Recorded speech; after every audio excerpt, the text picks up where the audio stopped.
네, 워싱턴입니다. 네, 오늘 파월 연준 의장이 어떤 발언을 할지 시장이 많이 집중을 했었는데요. 앞서서 인플레가 내려갈 때까지는 이 금리 인상을 좀 밀어붙이겠다라고 했는데 어디까지 예측을 하고 있어야 될까요? 네, 일단 얘기를 정리해보면 오늘 시장에서 가장 관심이 있었던 부분, 말씀하신 것처럼 제롬 파월 미국 연방준비제도 FED 의장의 발언이었습니다. 파월 의장은 물가 상승률이 분명하고 확실하게 내려가는 것을 볼 때까지 계속 금리 인상을 밀어붙일 것이라고 말했습니다. 파월 의장은 월스트리트 저널 주최한 행사에서 누구도 우리의 그러한 의지를 의심해서는 안 된다 이렇게 강조했습니다.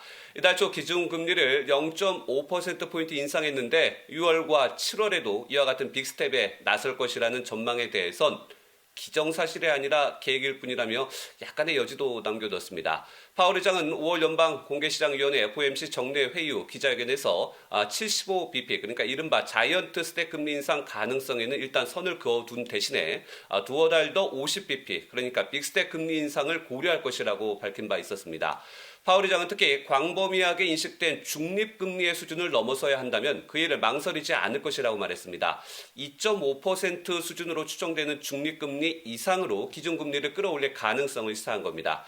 중립금리란요, 경제가 인플레이션이나 디플레이션 압력이 없는 잠재 성장률 수준을 회복할 수 있는 이론적 금리 수준입니다. 현재 미국 금리가 1%니까 2.5%까지 앞으로 1.5%를 더 올려야 중립금리가 된다는 얘기입니다. 파월 의장은 그로 인해서 우리는 금리 여건이 적절한 수준이고 물가 상승률이 내려갔다고 느낄 때까지 계속 나아갈 것이다 이렇게 덧붙이기도 했습니다. 일각에서는요 미국 경제에 대해 침체 걱정이 있는데 이에 대해서 파월 의장은 미국 경제가 강력하다고 진단을 하고 덜 완화적이거나 긴축적인 통화 정책에 잘 견딜 수 있는 상태라면서 물가 안정을 회복하는 과정에서 일부 고통이 있을 수 있지만 강력한 노동시장이 지속될 수 있다고 생각한다고 일단 긍정적으로 전망했습니다. 네, 인플레 중요한 게 또 경제 지표 아니겠습니까? 오늘 4월의 소매 판매도 집계가 됐는데 인플레이션 우려에도 증가세를 보였습니다. 어떻게 해석해 봐야 될까요? 네, 일단 미국의 경제 지표 대체로 견조한 모습입니다. 미국 경제의 3분의 2를 차지하는 소비가 인플레이션 우려에도 여전히 증가세를 보인 겁니다. 물가가 높음에도 많은 소비자들이 지갑에서 돈을 꺼냈다는 얘기입니다. 미 상무부에 따르면 4월 소비 판매 전월보다 0.9% 증가했고 전년 동기 대비로는 8.2%나 늘었습니다. 이는 월스트리트 저널이 집계한 전문가 예상치 1.0%보다는 약간 좀 못 미치는 수준입니다. 소매 판매 발표 직후에 그래서 국채금리가 2.88% 수준까지 하락을 했는데 다시 현재 오름세를 재개했습니다. 결국 시장은 예상치를 밑돌았지만 여전히 미국의 소비가 탄탄하다 이렇게 신호로 받아들인 것으로 풀이됩니다.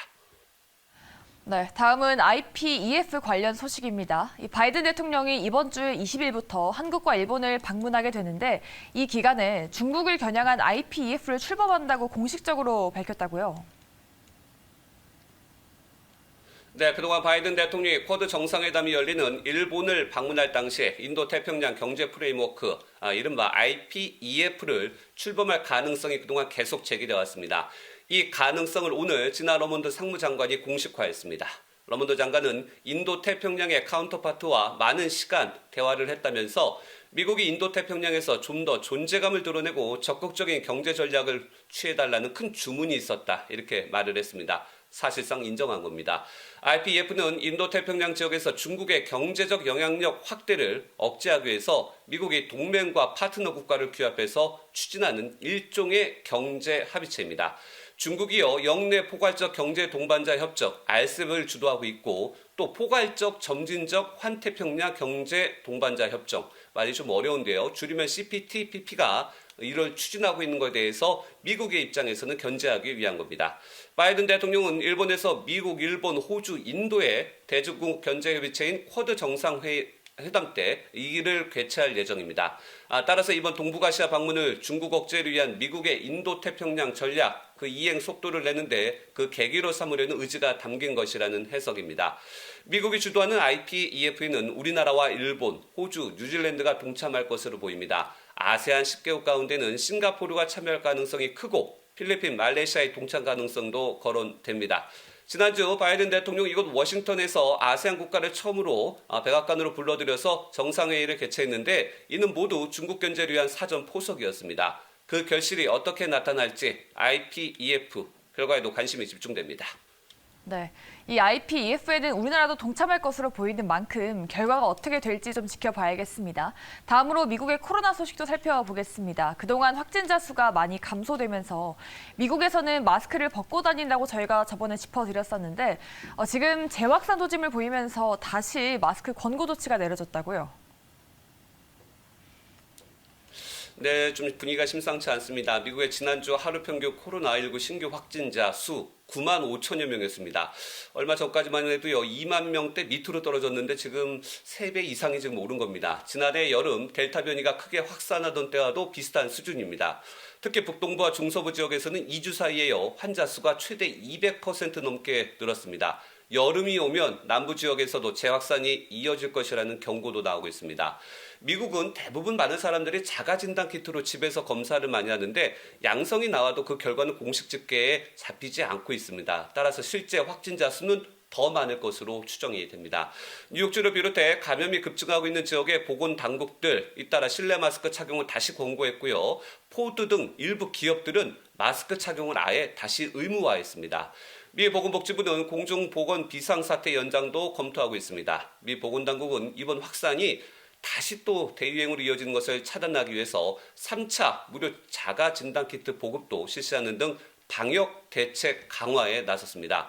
또한 보건당국은 마스크 착용 외에도 백신 접종 대상이 아닌 5세 미만 어린이나 65세 이상 노인을 포함해서 중증에 걸릴 가능성이 큰 사람들은 꼭 필요한 경우가 아니면 좀 사람들이 모이는 곳에 가지 말라고 당부하고 있는 상황입니다.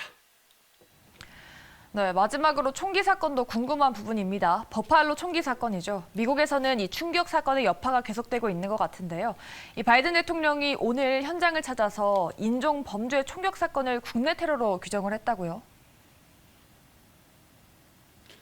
예, 현재 미국 사회에서 가장 관심이 있는 부분이 이 부분입니다. 인종 범죄이기 때문인데요. 바이든 대통령은 조금 전 흑인 10명의 목숨을 앗아간 말씀하신 대로 뉴욕주 버펄로 총기 사건 그 참사 현장을 방문했습니다.